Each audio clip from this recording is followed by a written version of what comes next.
अस्सलाम वालेकुम viewers, Lahori fast food में खुशामदीद। उम्मीद है कि आप बिल्कुल ठीक-ठाक होंगे। अल्लाह ताला आपको अपने हिफ्ज़ व अमान में रखे। व्यूवर्स, आज हम बनाने जा रहे हैं तुर्किश हलवा। वैसे इसकी रेसिपी जो है मैंने पहले भी बना के आपको जो है ना आपके साथ शेयर की थी, वो बनाई थी हमने खोए के साथ। मगर आज हम बनाएँगे दूध के साथ। किस तरीके से बनाया जाता है, बिल्कुल ऑथेंटिक स्टाइल है, मतलब कि कमर्शियल तरीके से हम इसे किस तरीके से तैयार करेंगे, कौन-कौन सी चीज़ें जाएँगी। तो 7 लीटर दूध से हम जो है ना आज हलवा बनाने जा रहे हैं। ये मैंने दूध एक बड़ी कढ़ाई में डाल लिया है, एक खुले बर्तन में आपने इसे पकाना है। और फ्लेम इसका मैंने जो है ना चला दिया है, तकरीबन मीडियम टू लो फ्लेम है हमारा, बिल्कुल मतलब कि ज़्यादा हाई फ्लेम नहीं होना चाहिए। अगर आप उसे कवर कर सकते हैं तो आप हाई फ्लेम पे इसे बॉयल दिलवा लें। हमने इसे एक अच्छा बॉयल दिलवाना है और चम्मच इसमें मुसलसल चलाते रहेंगे ताकि दूध नीचे ना लगे। अगर दूध नीचे लग गया तो फिर जो है ना इसका जायका चेंज हो जाएगा और थोड़ी ना स्मेल आनी शुरू हो जाएगी। तो बॉयल आने के बाद मैं इसमें डाल रहा हूँ 1 चम्मच टाटरी। ये दानेदार टाटरी इसमें मैं डाल रहा हूँ। आपने इसे 1 चम्मच लगा देना है, छोटा टीस्पून आप कह लें। टाटरी डालने के बाद दूध में हम अच्छे तरीके से चम्मच को चलाएँगे। चम्मच को अब हमने तेज़ी से चलाना है, वो इसलिए कि इसका जो हमें दाना है वो बिल्कुल बारीक चाहिए, क्योंकि दूध अब फट जाएगा, पानी अलग हो जाएगा।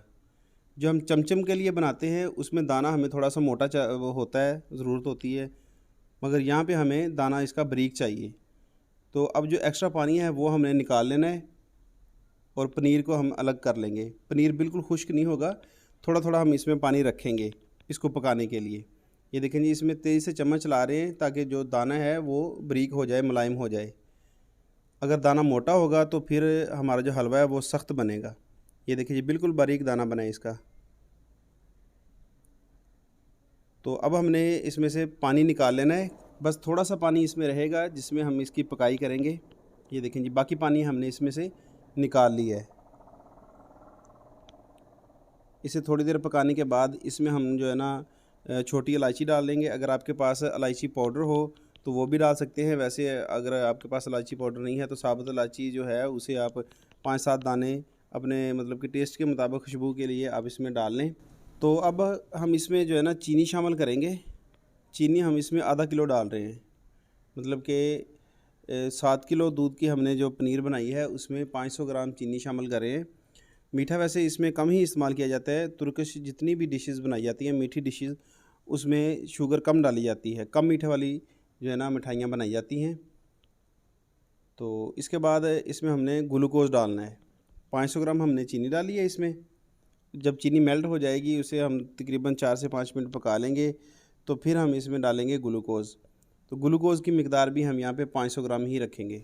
तो ये चीज़ें मैं आपको साथ-साथ बताता रहता हूँ कि ये कहाँ से आपको मिल सकती हैं। हर बार हम जो है ना कमेंट्स में आप लोगों को बताते हैं, आप हर बार जो है ना पूछते हैं कि ये चीज़ कहाँ से मिलेगी, ये चीज़ कहाँ से मिलेगी। तो ये पंसार स्टोर से भी मिल जाती है, या फिर जो है ना मतलब कि जहाँ से मिठाई की चीज़ें मिलती हैं वहाँ से भी आपको ग्लूकोज़ लिक्विड मिल जाएगा। आपने कहना है कि लिक्विड ग्लूकोज़ हमें चाहिए, जो कि मिठाइयों में डाला जाता है। तो आपने इसका फ्लेम जो है ना वो मीडियम फ्लेम मतलब रखना है, मीडियम से भी कम होना चाहिए। इस पे टाइम तो थोड़ा लगता है मगर चीज़ बहुत ज़बरदस्त बनती है। अगर आप जल्दी करेंगे, हाई फ्लेम पे पकाएंगे तो उसका टेस्ट वो नहीं बनेगा। तो अब हम इसमें शामिल करेंगे खुश्क दूध, किसी भी ब्रांड का आप ले सकते हैं। ये खुश्क दूध है खुला मेरे पास, और ये गिरी बरादा मैंने लिया है। ये तकरीबन 100 ग्राम दोनों चीज़ें हैं। जो खुश्क दूध है उससे जो हमारा हलवा है उसका जायका ये कह लें कि डबल हो जाएगा, बहुत ज़बरदस्त जायका बन जाएगा। और जो इसमें हमने गिरी बरादा डाल दिया है उससे इसका जो मॉइस्चर है, मतलब कि जो थोड़ी नमी नमी है इसमें, जो कि हमने पका के पानी खुश्क करना था, तो वो मॉइस्चर इसमें से कम हो जाएगा, मतलब कि ये थोड़ा हार्ड होने की तरफ चला जाएगा। तो ये देखें कि इसी तरीके से हमने इसे तैयार करना था और ये इसकी तैयारी तकरीबन हो चुकी है। बस इसमें हमने घी शामिल करना है। अगर आपके पास देसी घी हो तो आप वो शामिल कर सकते हैं, नहीं तो आप दूसरा घी भी शामिल कर सकते हैं। सबसे बेहतर है कि अगर आपके पास ऑलिव ऑयल हो, क्योंकि जो इसका असल तरीक़ाकार है वो ऑलिव ऑयल ही है। मगर हम यहाँ पे इसमें देसी घी डालते हैं, कमर्शियल जो हम बनाते हैं उसमें देसी घी ही डाला जाता है। तो ये ज़्यादा नहीं आपने डालना, तकरीबन 100 ग्राम के करीब आपने डालना है। ये भी सबसे एंड में शामिल करना है जब आपका हलवा तैयार हो जाएगा। इससे क्या है कि इसमें थोड़ा सा चमक आ जाएगी और जायका तो ज़ाहिरी बात है इसका इन्हेंस होगा ही, क्योंकि देसी घी का एक अपना बहुत अच्छा टेस्ट होता है। तो अब कढ़ाई की जो साइडें हैं, जो साइडों पे हलवा लगा हुआ है, वो साफ़ कर लेंगे एक प्लेट की मदद से। एक जगह पे इकट्ठा करके इसे हम अच्छे तरीके से इसमें चम्मच चलाएँगे और घी को मिक्स कर लेना है।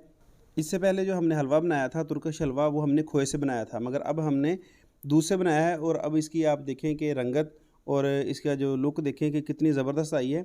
एक तो जब हम घर पे बनाते हैं कोई चीज़ तो बर्तनों का फ़र्क होता है, चाहे इंग्रेडिएंट सारे वही हों, आपके पास तमाम चीज़ें मौजूद हों, मगर उसका पकाई का जो तरीक़ाकार है उसमें फ़र्क आ जाता है और बर्तनों की वजह से भी जो है ना जायका वो वाला नहीं बनता। तो यहाँ पे देखें कि इसका कितना ज़बरदस्त इसकी जो है ना लुक बन चुकी है। बिल्कुल जो है ना मुलायम हमारा हलवा जो है ना बन रहा है। तो सबसे लास्ट में हमने इसमें एक ही चीज़ डालनी है और वो है कंडेंस्ड मिल्क, कि कुमाइल मिल्क हम इसमें डालेंगे। ये 150 ग्राम का डब्बा है, ये भी बेकरी से आपको मिल जाएगा या फिर जहाँ से मिठाई बनाने वाली चीज़ें मिलती हैं वहाँ से भी आपको मिल जाएगा। ये आम मतलब के बाज़ार में मिल जाता है। अगर आप घर पे तैयार करना चाहते हैं तो इसकी रेसिपी मेरे चैनल पे मौजूद है, लिंक मैं डिस्क्रिप्शन में दे दूँगा। अगर आप घर पे तैयार करना चाहें तो वो सबसे बेस्ट है। आप अपना जो है ना कंडेंस्ड मिल्क भी तैयार कर सकते हैं। तो वो मैंने 150 ग्राम इसमें डाल दिया है। तो अब हमने करना क्या है कि सिर्फ़ इसे मिक्स करना है इसमें। ये देखें जी, क्योंकि हलवा हमारा जो है ना वो बिल्कुल तैयार हो चुका है। सबसे एंड में हमने इसमें कंडेंस्ड मिल्क शामिल कर दिया है। अब हम इसका फ्लेम बंद कर देंगे और इसको अच्छे से हिलाएंगे और थोड़ा जो है ना ठंडा कर लेंगे। फ्लेम बंद कर दिया है मैंने और जो है ना यहाँ पे देखिए कि जो हलवा है हमारा वो तकरीबन ठंडा हो चुका है। तो अब प्लेट की मदद से एक डिश में हम इसे निकाल लेंगे। तो जो डिश ली है मैंने इसे, इसके अंदर प्लास्टिक की शीट लगा दी है, मतलब कि जो शापर होता है वो लगा दिया है इसमें। अगर आपके पास ये नहीं है तो कोई बटर पेपर वगैरह भी लगा सकते हैं। तो इसे हमने ठंडा कर लेना है पहले, तो अच्छे तरीके से ठंडा करेंगे, तकरीबन 3 से 4 घंटे लग जाएंगे। ठंडा करने के बाद आप देखें कि इस तरह से ये बिल्कुल जम जाएगा, बड़ा मज़ेदार और लोचदार ये बन जाएगा, मतलब कि ये बिखरेगा नहीं। तो अब छुरी की मदद से हम इसकी कटाई करेंगे और जो है ना इसके छोटे छोटे पीसेस बना लेंगे। ये देखें जी, बेहतरीन जो है ना इसके पीसेस बनेंगे। तो इसके बाद इसके हम इस तरह से छोटे छोटे पीस बना लेंगे डिश में सजाने के लिए। ये कोई ज़्यादा मसला नहीं कि आप छोटे पीस बनाएं या फिर बड़े पीस बनाएं। तो एक पीस मैं आपको तोड़ के दिखाऊंगा कि किस तरह मतलब कि जो है ना लोचदार बनाए, मतलब कि बिखर नहीं रहा। बड़ा ज़बरदस्त हमारा जो है ना हलवा ये देखिए तैयार हो चुका है माशाल्लाह। और ये देखें जी, ये देखें जी कैसे मैंने उसे खींचा और ज़बरदस्त जो हलवा है हमारा बन गया है। और जो है ना अब हम इसके ऊपर एक एक पीस काजू का लगा देंगे। काजू को हमने 2 हिस्सों में तकसीम कर लिया है, लंबे रुख, और एक एक पीस इसके ऊपर काजू का लगाते जाएंगे। और इसके बाद हम इसकी पैकिंग करेंगे, एक एक पीस के ऊपर पेपर लगाएंगे और इसे जो है ना हम डिश में लगा देंगे। ये देखें जी, इसकी लुक देखें माशाल्लाह कितनी ज़बरदस्त बनी है। अब इसकी कटर की मदद से कटाई कर देंगे और एक एक पीस जो है ना हम इसी तरीके से तैयार कर लेंगे और जो है ना बेहतरीन हमारी डिश तैयार हो जाएगी। तो उम्मीद है कि आज की रेसिपी आपको पसंद आई होगी। तो मिलते हैं बहुत जल्द एक नई रेसिपी के साथ, तब तक के लिए हमें इजाज़त दें। अल्लाह हाफ़िज़।